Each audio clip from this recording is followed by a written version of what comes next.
Hello viewers, welcome to my channel. The Conservatives about to declare a housing emergency to address the spiraling housing crisis that is causing misery for millions of renters and potential homeowners, while also wreaking havoc on the UK's economy. UK is suffering from chronic housing crisis. Surging prices and shortage of homes means it is difficult to get on the property ladder to buy a home, and renting is the only option for many, and that can be unaffordable. Consequently, more people are living in poverty as they struggle to pay housing costs that eat up large proportions of their income. Meanwhile, others face eviction and homelessness. They are unable to keep up with the rent. The sluggish supply of the houses further aid into misery of the peoples in UK. According to some estimate, 4.3 million backlog of houses in UK. Rising migration to UK and foreign property purchases worsen the suffering of UK homeowners and tenants. A think tank forecast that if the government hit its target of building 300,000 homes a year, it would still take 50 years to fill the UK's 4.3 million housing backlog. UK Prime Minister Rishi Sunak vowed to meet his 2019 election manifesto commitment of building 1 million new homes over the course of this parliament. He has pledged to build the bulk of Britain's new homes in major cities and vowed not to concrete over the countryside. How bad is the housing crisis? It is difficult to measure the full scale of the UK's housing crisis, but most measures suggest it is very severe. A 2019 study by Harriet Watt University suggested England alone needed to build 340,000 houses per year, including 145,000 affordable homes to meet the backlog. While the government has committed to building 300,000 homes a year, it is missing its target with 233,000 homes completed in 2021 and 2022. The official waiting list for social housing remains at about 1.2 million households, while an investigation by the Independent found two-thirds of local authorities failed to build a single council house in 2021-2022.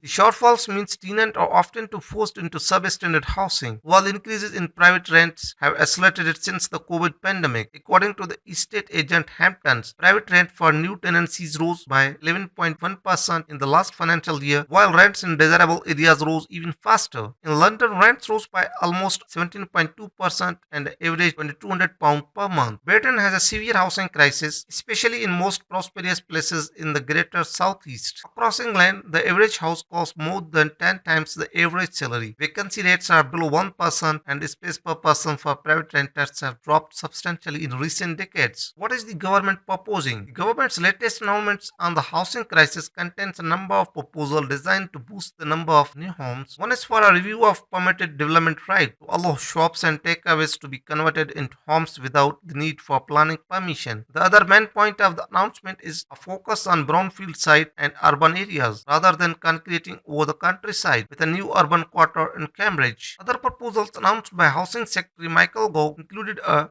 £24 billion fund for training in the skills needed to increase house building, and an office for place to lead a design revolution, following on from his promise of ensuring new homes are beautiful and designed alongside local communities. According to Gove's department, 687,000 homes have been built since 2019, and the government remains committed to both its 1 million home target in the current parliament and the wider goal of getting annual new build up to 300,000 homes. Some 205,000 new homes were completed in the year through March 2022, according to the most recent data available from the Office for National Statistics, showing the ministers still have some way to go to achieve that. The last time more than 300,000 houses were completed in a year was in the late 1970s. New housing supply is currently lower than the government's ambition of 300,000 new homes per year. Around 233,000 new homes were supplied in 2021. New housing supply increased year on year from a low point of 125,000 in 2012, reaching a high point of 243,000 new homes in 2019. Supply declined in 2020 in part because of disruption to house building caused by COVID-19, but rose again in 2021. Michael Gove told the government is on track to deliver 1 million new homes during the current parliament and put forward a series of proposals to tackle the UK's housing crisis. The Conservatives say that reforms today will help make that a reality by regenerating disused brownfield land, streamlining the planning process, and helping homeowners to renovate and extend their houses outwards and upward. Extra flexibility will also be granted to people converting old shops, takeaways, and bookmakers to quicken the pace of modernization on fading high streets. However, some industry Industry analysts are skeptical as to whether the government's latest proposals will do much to solve the housing crisis. Property consultancy Knight Frank's head of planning said plans to expand permitted development rights are unlikely to have a meaningful impact on housing supply, resulting in hundreds rather than thousands of new homes. Plans for a focus on brownfield sites are also likely to run into trouble. The brownfield first approach has effectively been planning policy for years, and successive governments have made similar commitment to focus on brownfield before. But brownfield development is often more expensive than building on greenfields, with the site presenting challenges such as